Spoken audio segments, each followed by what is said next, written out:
Hello বন্ধুরা, তোমরা সবাই কেমন আছো? আশা করি তোমরা সবাই ভালো আছো। তো আজকে এই ভিডিওতে আমরা দেখব পাইথনের লিস্ট, টাপল, সেট এবং ডিকশনারির ভিতরে পার্থক্য। এবং এই ভিডিওটা দেখার পর আমি মনে করি যে লিস্ট, টাপল এবং সেট, ডিকশনারি এই ডেটা টাইপগুলোর ভিতরে কি কি পার্থক্য আছে এবং কোনটা কোথায় ব্যবহার করা হয় ইত্যাদি সম্পর্কে তোমার আর কোনো কনফিউশন থাকার কথা না। তো চলো ভিডিওটা শুরু করি। তো আমরা চলে যাবো আমাদের কোড এডিটরে। আমি একটা ফোল্ডার ওপেন করলাম, পার্ট 13, এবং একটা পাইথন ফাইল নিলাম। এবং এটা আমি আগে থেকে তৈরি করে রেখেছি যে এই লিস্ট, টাপল, ডিকশনারি এবং সেটের ভিতরে কি কি পার্থক্য আছে। তো প্রথমে আমরা দেখব অর্ডার। অর্ডার মানে কি? সিকোয়েন্স, মানে ক্রম মেনটেন করে। যেমন লিস্ট কিন্তু ক্রম মেনটেন করে, যেমন একটা প্রথম ইন্ডেক্স, দ্বিতীয় ইন্ডেক্স, তৃতীয় ইন্ডেক্স, এটা কিন্তু মেনটেন করে। টাপলও মেনটেন করে, ডিকশনারিও মেনটেন করে, কিন্তু সেট কোনো অর্ডার মানে না, ও কোনো অর্ডার ফলো করে না। আচ্ছা, বাস্তবে চলো একটা উদাহরণ দেখি। এবং আমি যে কোডগুলো করছি আমার কম্পিউটারে, তুমিও তোমার কম্পিউটারে এই কোডগুলো করো, এগুলো প্র্যাকটিস থাকে। পরবর্তী যখন আমরা ডেভেলপমেন্ট পর্যায়ে যাব বা বড় কোনো প্রজেক্টে যাব, তখন আমি কিন্তু আর এত ব্যাখ্যা বিশ্লেষণ করব না, এবং তোমার তখন এগুলো বুঝতে কিন্তু সমস্যা হবে। তো তুমি এই কোডগুলো এখন প্র্যাকটিস করো, এবং প্রত্যেকটা লেসনের নোট আমি দিয়ে দেবো, তোমরা নোটগুলো পড়বা একবার হলো অন্তত। চলো শুরু করি। তো প্রথমে আমরা একটা লিস্ট নেব, লিস্ট লিস্ট আন্ডারস্কোর দেওয়ার পরে আমরা একটা লিস্ট নিলাম, অ্যারে, এবং এর ভিতরে আমরা ডাটা দিলাম, সাপোজ দিলাম কিন্তু 1 8 4 6। আচ্ছা, র্যান্ডামলি কিছু ডাটা দিলাম। তারপরে আমরা একটা কি নেব, আমরা একটা সেট নেব, সরি টাপল নেব, টাপল আন্ডারস্কোর। অবশ্যই টাপল একটা ক্লাস, তাই কিন্তু আমরা শুধু টাপল নিলে কিন্তু হবে না, তো আমাদের সাথে আন্ডারস্কোর নেওয়া লাগবে। এর ভিতরে আমরা কিছু র্যান্ডামলি নাম্বার নিলাম, জাস্ট র্যান্ডামলি কিছু নাম্বার, তাছাড়া কিছু না। তারপরে একটা ডিকশনারি, ডিকশনারি এবং ডিকশনারি আমরা জানি কালি ব্র্যাকেট দিয়ে শুরু হয়, এবং একটা কি থাকে, কি 1, ডাটা দিলাম কিছু একটা, তারপরে কি 2, এরও কিছু ডাটা দিয়ে দিলাম, কি 3, এর কিছু ডাটা দিয়ে দিলাম। এটা হলো একটা ডিকশনারি। আচ্ছা, এরপর আমরা একটা সেট নেব, সেট আন্ডারস্কোর। সেট আমরা কালি ব্র্যাকেট দিয়ে শুরু করি, এবং এর ভিতরে আমরা কিছু র্যান্ডমলি নাম্বার,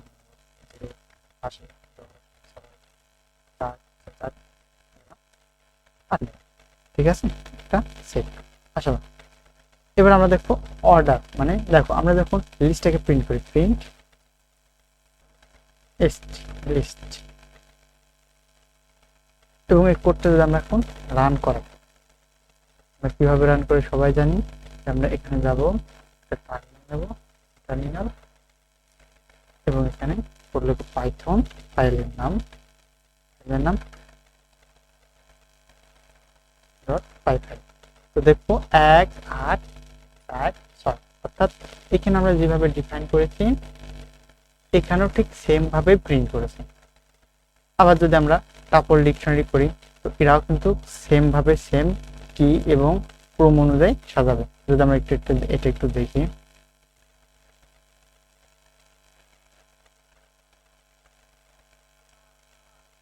টাপল আরেকটা ভেরিয়েবল কিনা, ডিকশনারি,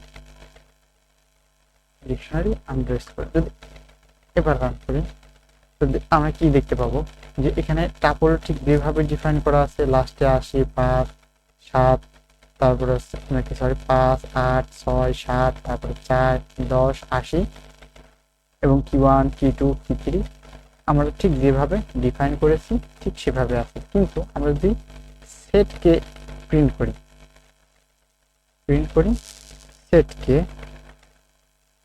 সেট আন্ডারস্কোর, তাহলে কিন্তু আমরা এই ক্রমটা পাবো না। বাই অ্যাক্সিডেন্টলি যদি আমরা পাইও যাই, দেখ প্রথমে 0 আছে, তারপরে 80, তারপরে 4, তারপরে 6, কিন্তু আমরা প্রথমেই ডিফাইন করেছিলাম প্যাড দ্বারা। তো এটা কি দেখো, ক্রম কিন্তু মেনটেন করছে না। লিস্ট, টাপল, ডিকশনারি এগুলো ক্রম মেনটেন করে, কিন্তু সেট ক্রম মেনটেন করে না। আর বাই অ্যাক্সিডেন্টলি যদি তুমি দেখো যে তোমার সেটটা ক্রম মেনটেন করছে, তার মানে এই না যে তুমি প্রোগ্রামেটিকলি ভাবে তুমি ওই ক্রমে অ্যাক্সেস করতে পারবে, অর্থাৎ ওই সিকোয়েন্সিয়ালের ভিতরে তুমি এটাকে ব্যবহার করতে পারবে না। পরের পরের ক্রমে আসি আমরা। তো মিউটেবল, আচ্ছা মিউটেবল মানে কি? মিউটেবল মানে হলো চেঞ্জেবল, বা এটাকে পরিবর্তনশীল কিনা, অর্থাৎ এটাকে আপডেট করা যায় কিনা। আমরা কিন্তু লিস্টকে আপডেট করতে পারি, টাপলকে আপডেট করা যায় না। আমরা চাইলেই একটা টাপলকে ডিরেক্টলি, আমি অবশ্য টাপল ভিডিও দেখাচ্ছিলাম টাপল কিভাবে আপডেট করতে হয়, কিন্তু এটা তো ইনডিরেক্ট হলো, প্রথমে টাপল থেকে লিস্ট বানায়, লিস্ট থেকে তারপরে চেঞ্জ, তারপরে আসে আবার টাপলে, কিন্তু ডিরেক্টলি কোনো টাপল চেঞ্জ করা সম্ভব না। আমরা চাইলে ডিকশনারি চেঞ্জ করতে পারি, আমরা চাইলে সেটও চেঞ্জ করতে পারি। তো চলে বাস্তব একটা উদাহরণ আমরা দেখি। যেমন এখানে সবকিছু ডিফাইন আছে, আচ্ছা ঠিক আছে। আচ্ছা লিস্টকে আমরা এখন চেঞ্জ করবো। তো লিস্ট আছে 6 পর্যন্ত, আমরা চাইলে লিস্টের ভিতরে একটা জিনিস অ্যাপেন্ড করতে পারি, লিস্ট ডট অ্যাপেন্ড, আমরা 0কে অ্যাপেন্ড করলাম।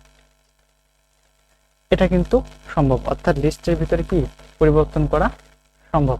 যদি আমরা এখন করি, আমরা কি দেখবো যে লিস্টের ভিতরে নতুন করে একটা 0 আপডেট আছে। আমরা চাইলে টাপলের ভিতরে কিন্তু ডাইরেক্ট অ্যাক্সেস করতে পারবো না, আমরা চাইলে ডিকশনারি এবং সেটকে পরিবর্তন করতে পারি। তো আমরা ডিকশনারি সেটের পরিবর্তনটা একটু দেখি। ডিকশনারি এবং ডিকশনারির ভিতরে আমরা একটা ব্র্যাকেট নিলাম, কি1, কি2, কি3, আমরা চাইলে কি4 নামে লিখতে পারি, কি4, এবং এর ভিতরে আমরা অ্যাক্সেস অ্যাসাইন করে দিলাম, তারপর একটা স্ট্রিং বা আমার নামে অ্যাসাইন করলাম, নামে অ্যাসাইন করে দিলাম। এখন কিন্তু আমরা এটা কিন্তু কি পরিবর্তন হয়ে গেল, অর্থাৎ এটাও মিউটেবল। আবার আমরা সেটকেও যদি চাই তো এখানে কিছু অ্যাড করতে পারি, অ্যাড, এবং সেটের ভিতরে আমরা একটা নতুন অক্ষর অ্যাড করে দিলাম 40। যদি এখন আমরা এটাকে দেখি রান করে, তো আমরা দেখবো ফাইনাল এটাও অ্যাড করেছে।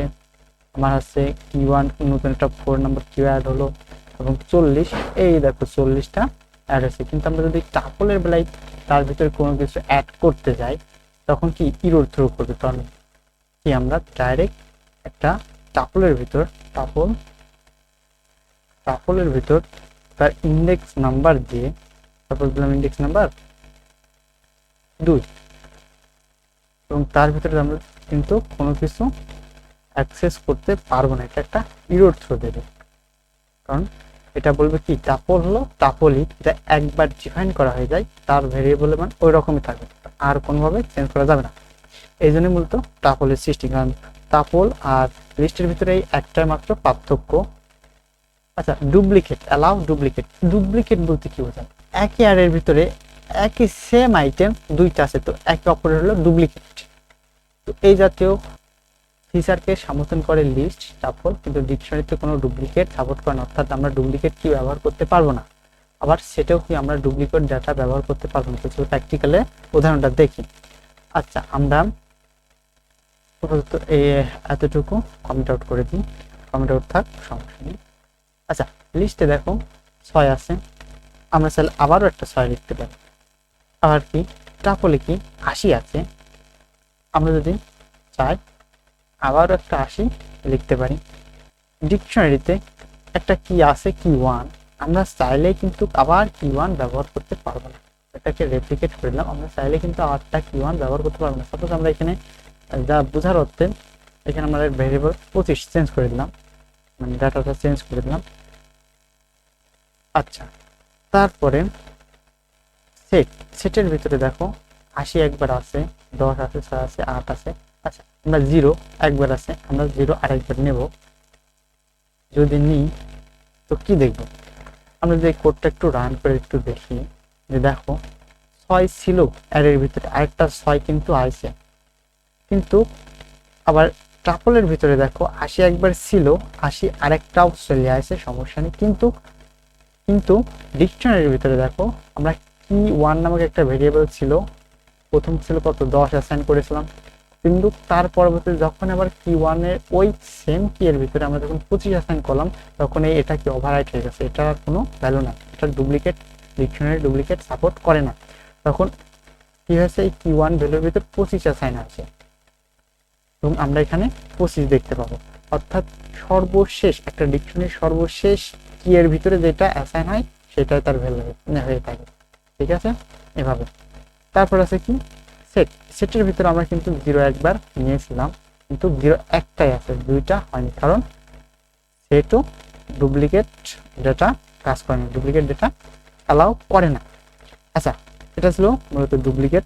আচ্ছা, এবার দেখবো ইন্ডেক্সিং। আচ্ছা, ইন্ডেক্সিং জিনিসটা যেমন লিস্টে দেখো আমরা ইন্ডেক্স নাম্বার ব্যবহার করে তার ভিতরে অ্যাক্সেস করলাম, কোথায় দেখি, যেমন এই যে প্রিন্ট ফাংশন, এখানে আমরা কিন্তু ইন্ডেক্সিং, এই স্কোয়ার ব্র্যাকেটের ভিতরে কি আমরা যদি এক দিই, এটা হলো ইন্ডেক্সিং নাম্বারগুলো আছে।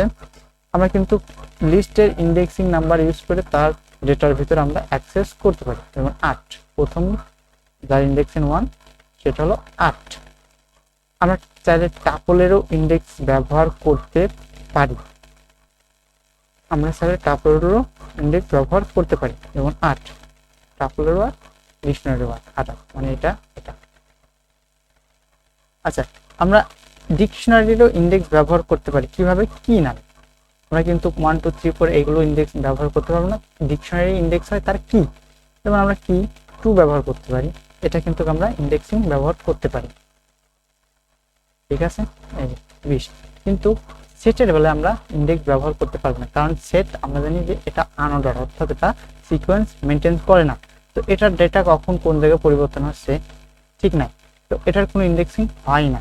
আমরা যদি এভাবে অ্যাক্সেস করতে যাই, সাপোজ 5 বা 0 দিলাম, প্রথম ডেটাতে অ্যাক্সেস করতেলাম, তো এটা ইরোর থ্রো করবে, অবশ্যই একটা ইরোর থ্রো করবে, সেট ইজ নট এ সাবস্ক্রিপ্টেবল।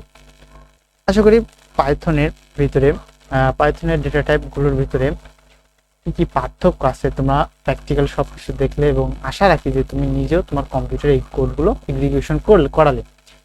তো আমি আরেকটা সব থেকে গুরুত্বপূর্ণ একটা কথা বলতে যাচ্ছি, তো কথাটি মনোযোগ দিয়ে একটু শোনো। যে লিস্ট আমরা অনেক ব্যাপকভাবে ব্যবহার করি, লিস্ট অ্যারে যাকে বলে, কিন্তু এই অ্যারে যখন মান পরিবর্তন করা যায়, যখন তখন যে কোনো পর্যায়ে মান পরিবর্তন করা যায়, তো এটা একটা সমস্যা। এই জন্য আমরা কি টাপলের সৃষ্টি হলো, তখন থেকে আমরা টাপল ব্যবহার করি, অর্থাৎ যেই সমস্ত ডাটার মান একবার অ্যাসাইনের পর আমাদের আর প্রয়োজন করার দরকার নেই বা আমরা করতে চাই না, তো সেই সমস্ত জায়গায় লিস্টের পরিবর্তে আমরা টাপল ব্যবহার করি। ডিকশনারি কোথায় ব্যবহার করি, আমরা ডিকশনারি ব্যবহার করি হচ্ছে কি ভ্যালু পেয়ারে একটা ডাটা এক সিস্টেম থেকে অন্য সিস্টেমে প্রেরণ করতে আমরা ডিকশনারি ব্যবহার করি, এবং এটা খুবই জনপ্রিয়, এটা মোটামুটি সমস্ত প্রোগ্রামিং ল্যাঙ্গুয়েজে সাপোর্ট করে। একে সহজ ভাষায় জাভাস্ক্রিপ্ট নোটেশন জেসনও বলে। তো ইন্ডাস্ট্রিতে ডিকশনারির ব্যাপক ব্যবহার আছে এবং এগুলো জানা দরকারি। এবং সেট, এই সেট কেন ব্যবহার করা হয়, দেখো একটা লিস্ট বা একটা অ্যারে থেকে ধরো সাপোজ এমন হয় যে কিছু সময় দেখেছে আমার একটা লিস্টের ভিতরে অনেকগুলো আইটেম আছে, এখন ওই আইটেম কিন্তু আমার প্রত্যেকে কিছু আইটেম খোঁজা লাগবে, একটা না কিছু আইটেম, এবং কিছু আইটেম মিলে কি একটা সেট বানাই আমরা, এবং লিস্টটাকে সেটে কনভার্ট করি, এবং এর ভিতরে ইউনিয়ন সেকশন, ইন্টারসেকশন, ডিফারেন্সিয়েশন ইত্যাদি ইত্যাদি যে অপারেশনগুলো হয়, এই অপারেশনগুলো করার জন্য মূলত আমরা সেট ব্যবহার করে থাকি বা সেট ডেটা টাইপ ব্যবহার করে থাকি। তাহলে আশা করি তোমরা বুঝতে পারছো যে লিস্ট কোথায় ব্যবহার করা হয়, টাপল কেন ব্যবহার করা হয়, ডিকশনারি কেন ব্যবহার করা হয়, এবং সেট কেন ব্যবহার করা হয়। তো আজকের ভিডিও এই পর্যন্তই, দেখা হবে পরবর্তী ভিডিওতে। সুস্থ থাকবেন, ভালো থাকবেন এবং চ্যানেলটিকে অবশ্যই সাবস্ক্রাইব করবেন। আল্লাহ হাফেজ।